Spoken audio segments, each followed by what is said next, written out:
was outside playing with my son today. We was playing soccer, right? So we was playing soccer. I got this big ass pimple on my forehead. So we was outside and we was playing soccer.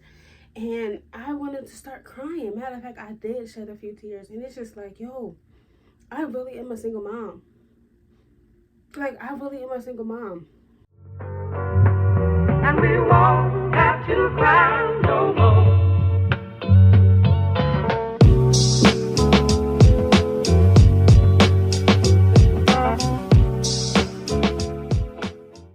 I am in my closet right now because I needed a safe space, a quiet space to really just let this out and really give me a chance to vent. Mind you, the lighting is awesome in my closet. Like, it's awesome. But also I'm hiding out from my kids. So anyway, so like I was saying, like, it really just hit me that I really am a single mom. And while I didn't have a committed relationship, like, you know, I had support.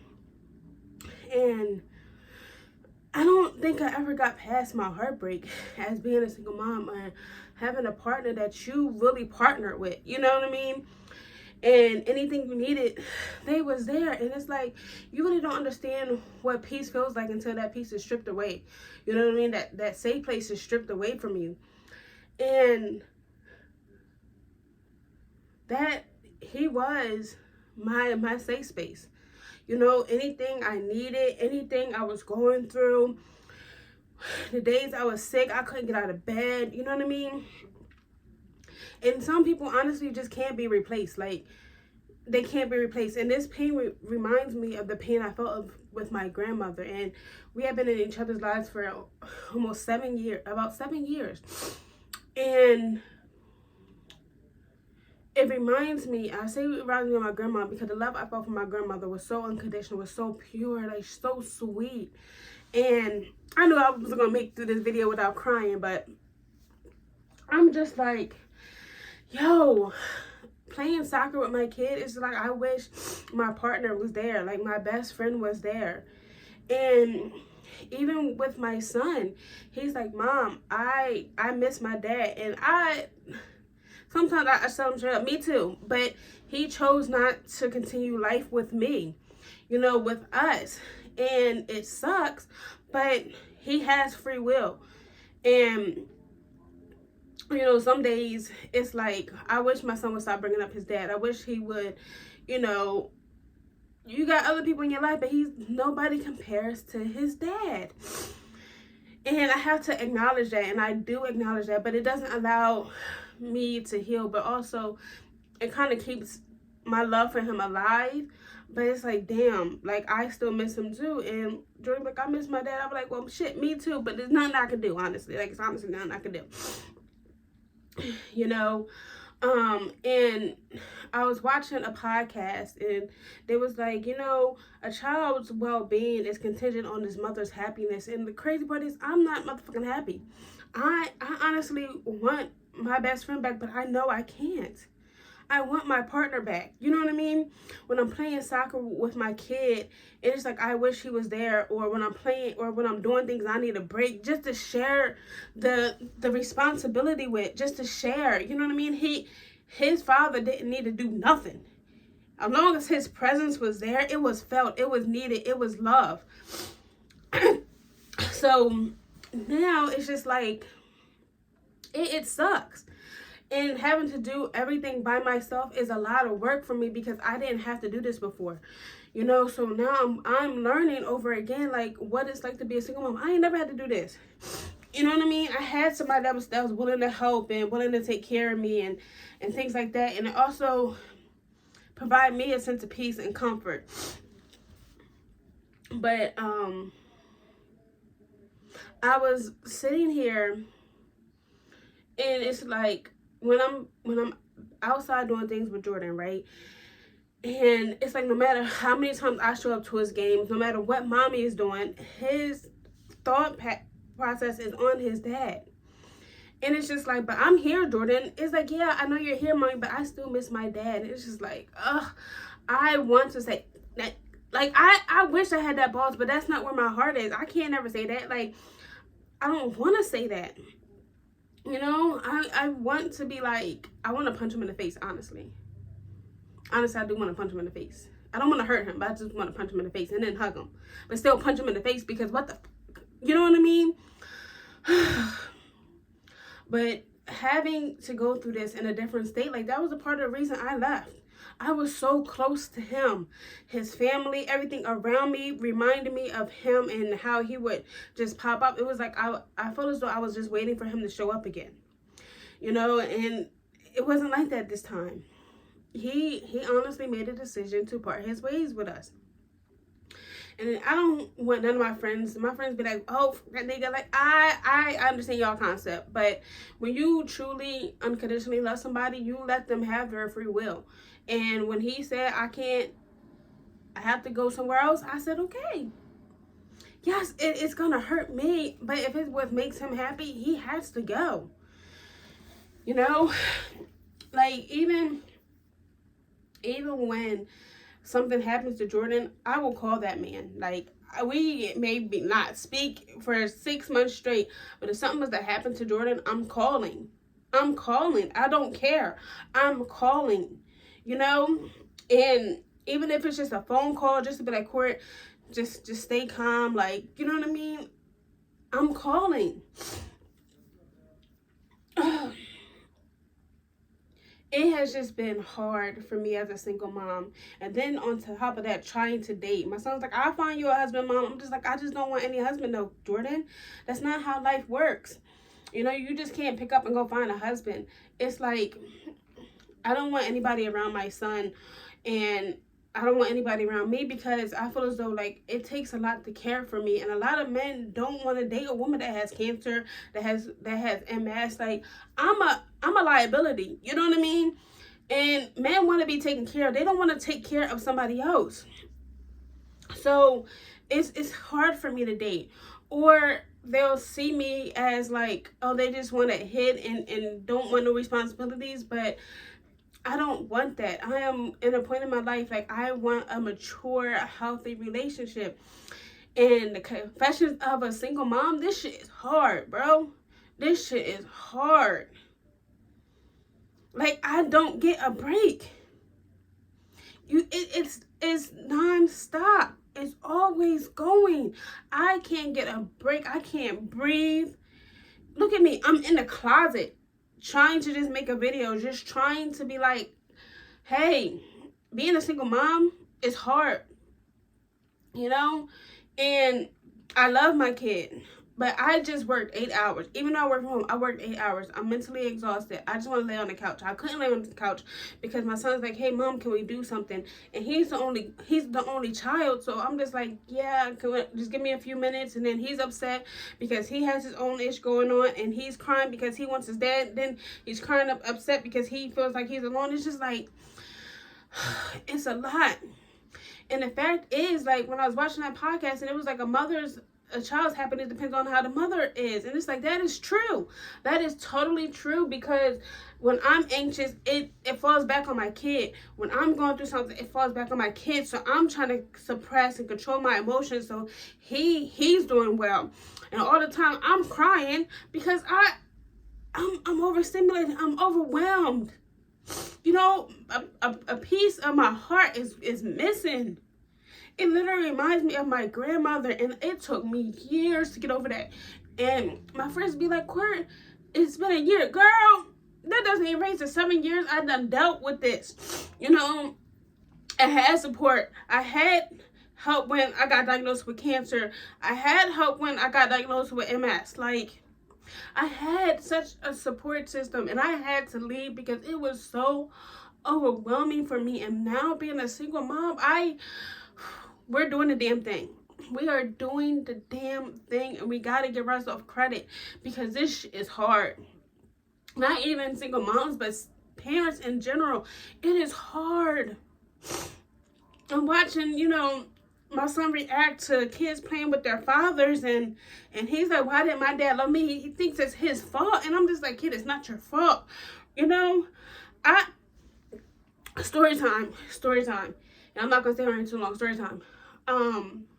Last year, 2023, because it's about to be 2025. when me and his dad separated, the school called me. He said, hey, the school counselor called me. Hey, Miss Everett, this is Dutton Church with Lake Charter School. We have Jordan here. He expressed to us that you and his dad separated. I was so like confused. I was like, I didn't know how to answer this. And I was like, yeah, I mean, we wasn't married, but like, sure, whatever. So she goes, yeah, because he wants to put himself in Lunch Bunch. Lunch Bunch was a group of kids who was going through troubled times because their parents separated. My son put himself in counseling. He put himself in counseling. He didn't wait for me to be like, hey, John, I think you need to go to these therapists. He said, Mom, this shit is so hard. I need to go see a therapist. I need to talk to somebody. I need to be around like-minded people because I ain't got my dad no more. And it broke my heart because he said, a kid told him, he said, well, what happened to your dad? He went out for milk and didn't come back. That destroyed me. Oh my gosh. So anyway, so Jordan ended up putting himself in like therapy where they would meet, you know, during lunches and talk about their feelings and things like that. And it broke my heart because you really just don't realize on the impact that you have on children, you know. Hold on. So and even still, my son is like, when we moved down here, he's like, Mom, make sure you get me a therapist. I don't know if it's because I'm a social worker, and he goes, Mom, I need somebody like you. And it made my heart feel so warm because that's something that his father used to say. He'd be like, yo, Corey, you are John the Baptiste. Like, you lead like a lot of weary souls like myself to God. And I'm just like, yeah, but where does that leave me? You know what I mean? I'm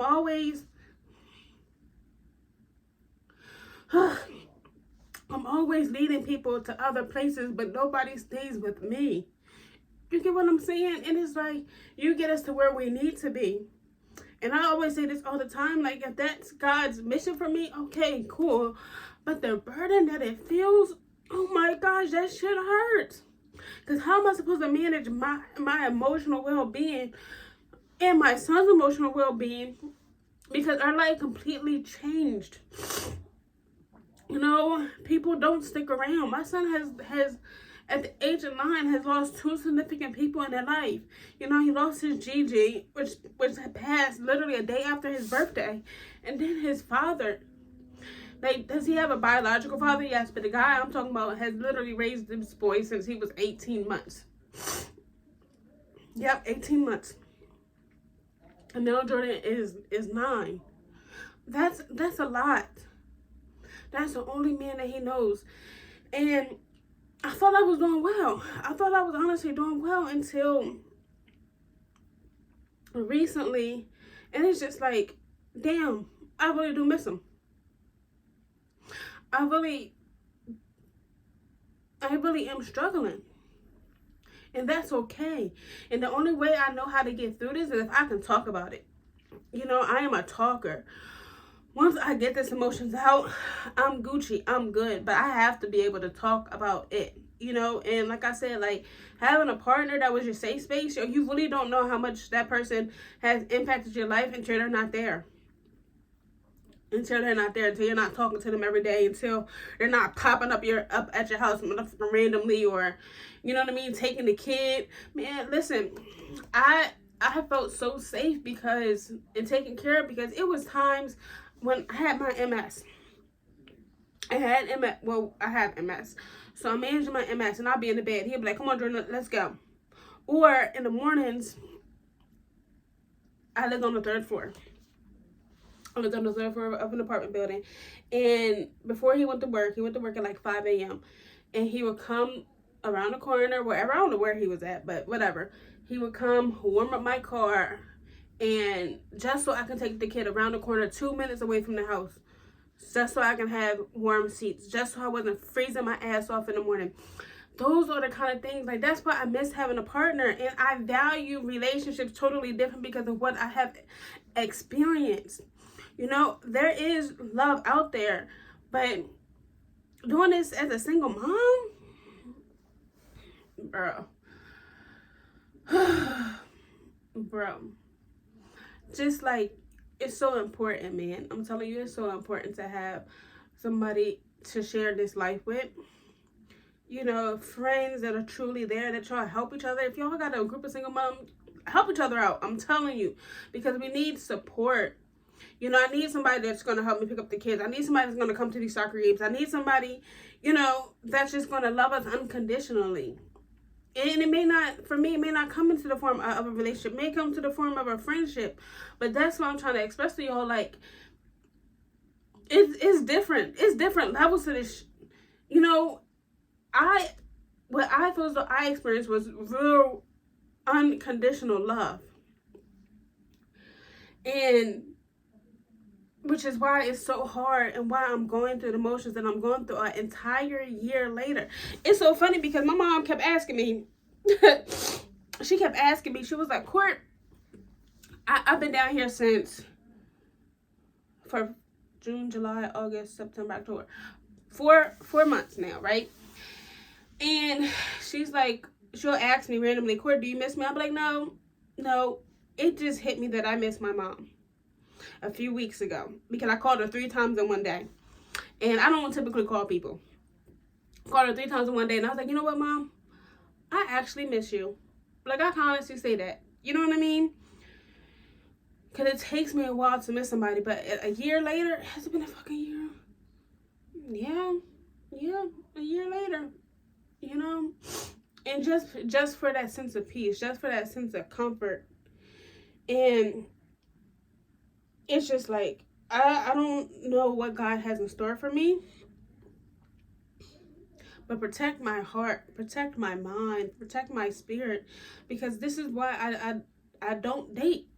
You know, it's hard for me to let somebody in because I'm so protective of it, because I don't want to really open up again. Like, it's hard. And my patience is very fucking thin. I don't have time for your BS. Like, please, leave me out of it, you know? And I said this in one of my other videos, like, men want me to just be their wife. I'm so much more than that. I have a career. I have a job. I have a business. I am a mother. You know what I mean? I want to have more children. I'm not just somebody's wife. And I don't foresee me being just your wife. You know, and I don't want my husband to be just my husband. You know what I mean? He is who he is first. And then he is my husband. But yeah, I just needed to get it off my chest. But Confessions of a Single Mother. Bro, this is hard. When he was in a hospital, man, I'm losing it because I have never seen my son that bad. Jordan had to be placed on oxygen. I never seen my son that bad.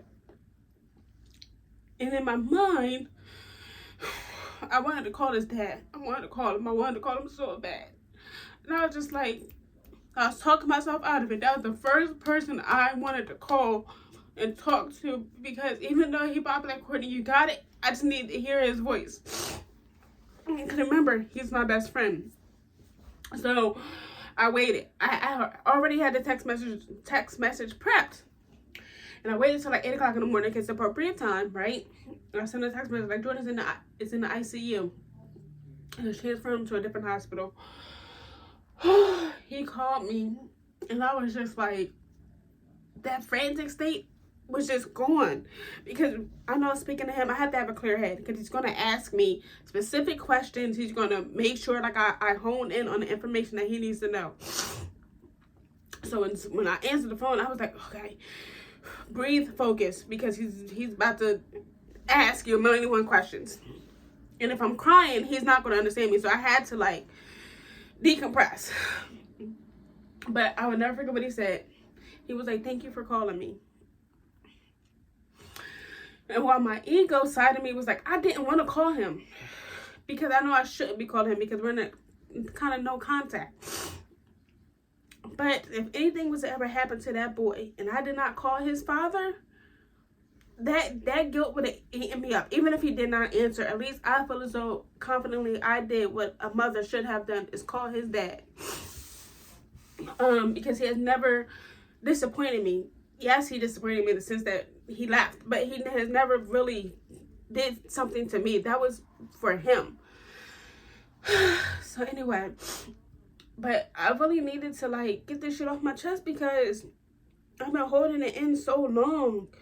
You know, I have been going through this for so long, and Jordan be like, well, maybe he'll come back. I'll be like, you know what I mean? If he does, I don't hold no grudges against nobody. I believe people can change. But people also need to figure out what they want in life. You know, and as a single mom, like, I'm going to wrap this up. I need to be happy. I need to find happiness again. And because when I find happiness, my son will find happiness. His confidence will boost because he's worried about me. He's worried about his mother's stress. You know, he sees me worried. He sees me crying. He sees me upset. He sees me stressed. Like, Mom, are you okay? Are you okay? Are you okay? And I'm just like, I'm not, but I try to put on a facade for him. You know, because I gotta remember, I can't replace his dad. You know, I am a mother. God chose me to be a mom, and I have to stick with that. So I'm learning to just be soft. You know, I'm trying to be firm and stern with him and disciplined. And I was not the disciplinarian. I mean, I was, but if things got too bad, I was calling his dad. Like, trust me. Hey, your kid acting a motherfucking fool. Come get his, you know. But I want to be a soft mom because that's what my son needs. He needs a loving mother. And I'm not loving right now because I'm under so much stress and turmoil. And it shows, you know, I show them my voice. When I be making videos and I kind of raise my voice like that, I sound like his dad and I'm not, you know. Which is why it's like, I choose to be a soft mother this season. I choose to just like be graceful and not be so stern and just be straight loving and yes, like show him discipline, but be a mom first, you know? Because I'm not a dad. I'm not. And I can't honestly play both. I know people like, you have to be both. I'm not. I will raise my son to show him what a mother does. I can't be a father because I'm not one. Some things in life I can't teach my son from a man's perspective. I can only teach him from my perspective as a woman. You get what I'm saying? And it's hard, especially raising a little black boy in America. It's hard. And do I wish I had a partner? Absolutely. Absolutely, because the things my partner did showed me like a man will take care of his family. A man will do what is right by you. And I felt that. I'm telling you, man. I have so many examples and so many stories of what this man has done for me, like has done for Jordan. And I keep that near and dear to me. And I keep that with Jordan because I want him to feel that. Like, even though he's not here, he did love you. He does love you. But for me, I just choose to let go, to ring free, to be soft, you know, be more feminine, because I feel as though I had to be masculine for so long to help to raise Jordan. This entire year I had to be so like, I don't want to be that. I don't want to be that. Because my son deserves a mother that is happy. My son deserves a mother that is loving. Not a mother that is trying to be a father. Because no matter what, he's still going to ask for his dad. He's still going to be like, where's my dad? I want my dad. I want my dad. Man, I want to say, but I don't. I will never. You know? So yeah. Confessions of a single mother. That was a lot to get off my chest. But I was totally needed. I told y'all, once I say something, I'm good. You see how quickly I stopped crying? But yeah, let me go. I didn't even drink my wine. It's just still sitting here. And I had my pizza. So, alright, y'all. Thanks for talking to me. I needed that. I'm out.